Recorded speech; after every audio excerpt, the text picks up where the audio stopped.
Adolat va zulm. Alloh taolo osmon yerni o'lchov bilan yaratdi, mezon bilan. Bu o'lchov adolat.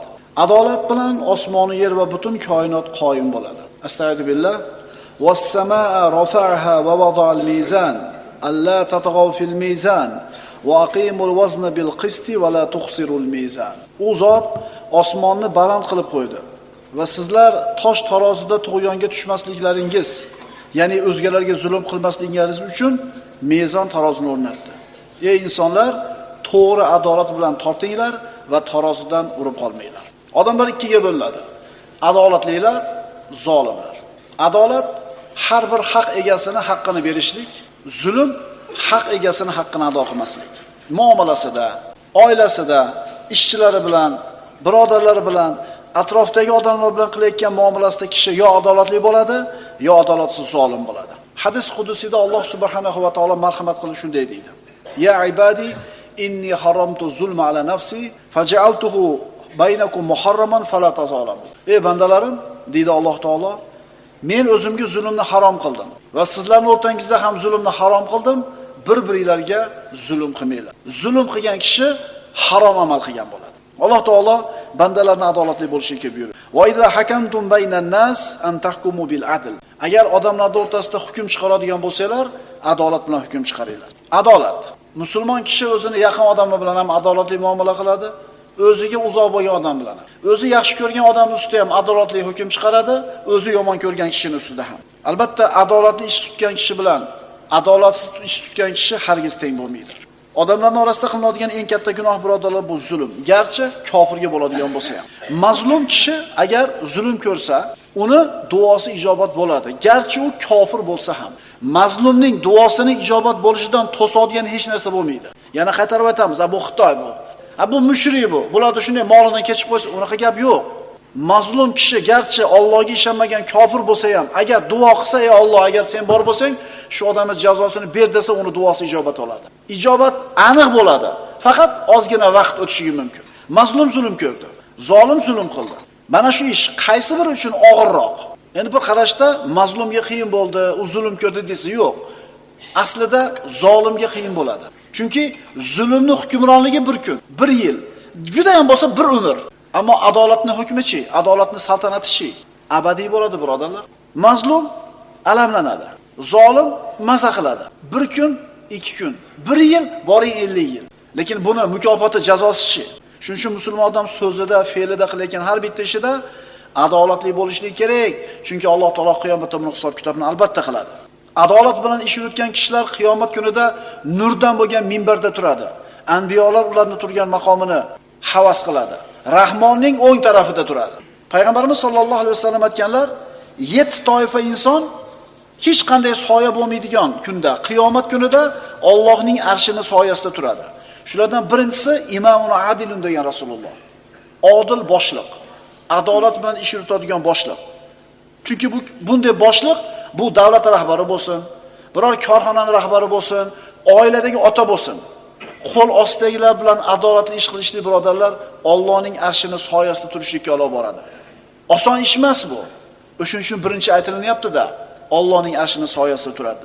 Adolatli ish qilishlik. Banu Mahzum urug'idan bo'lgan bir ayol Nabiy sollallohu alayhi vasallam zamonlarida o'g'illik qildi. Shariat bo'yicha qo'li kesilishligi kerak. Endi hurmatli xonadon, boy badavlat xonadon. Nabiy sollallohu alayhi vasallam oldiga Usomat ibn Zaydni kirgizishdi. Rasululloh sollallohu alayhi vasallam yaxshi ko'radi. Juda ham yaxshi ko'radi u Usomat ibn Zayd. Zayd ibn Horisaning o'g'li. Kirdida, ya Rasululloh, shu ayolni qo'lini kesishdi o'rniga uni ahllari 100 ta tuyani berishmoqchi. Shu jazoni qilinmasligi uchun. Nabiy sollallohu alayhi vasallamning ranglari o'zgarib kelib aytdilarki, ey Usoma, Allohning haddini amalga oshiraman desam o'rtaga tushasanmi? Ya'ni agar 100 ta tuyasini olib turib, uning qo'lini kesmasa adolatli ish bo'lmaydi. Allohga qasam, agar qizim Fatima o'g'rilik qilsa, qo'lini o'zim kesaman dedi.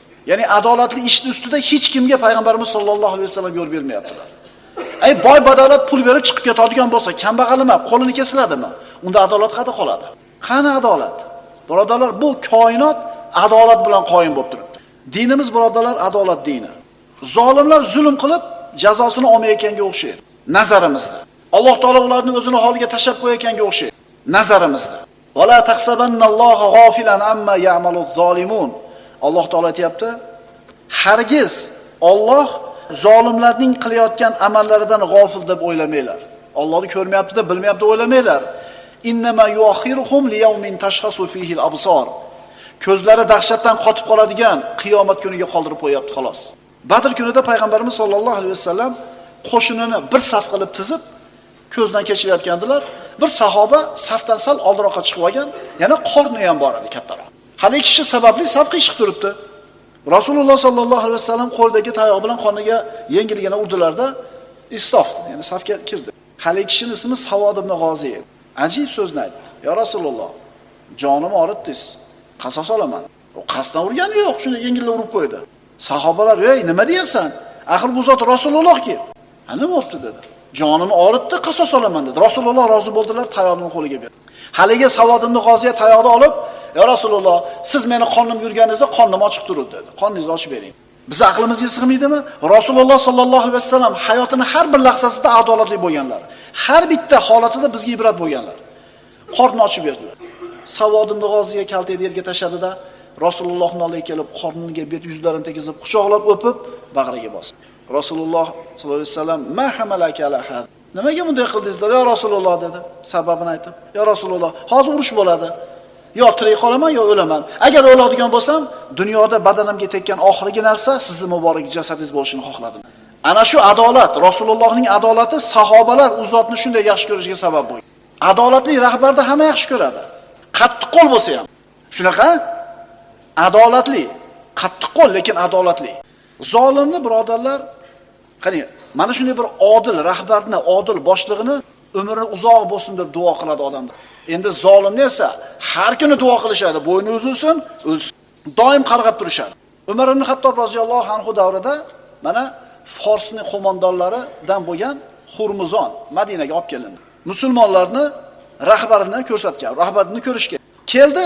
Qarasa bir kishi xurmo daraxtining oldida ko'chada qo'riqchisi sochsiz uxlayapti. Endi bu Forsdek katta mamlakatni qo'mondonlaridan, generallaridan, u bularni Fors mamlakatini yakson qilib tashlaydigan mamlakatni rahbari ham bir narsa bo'lish kerak uni nazarida. Ammo boyagi daraxtda yotib uxlayotgan odamni ko'rdida, "Mana shu Umar" dedi. Mana shu dedi işte. Mashhur so'zini aytdi shunda boyagi Hurmuzon. Hakamta, adilta, aminta va nimta. Hukm yurgizding, adolatli bo'lsan, xotirjam bo'lsan, ko'chada uxlabsan.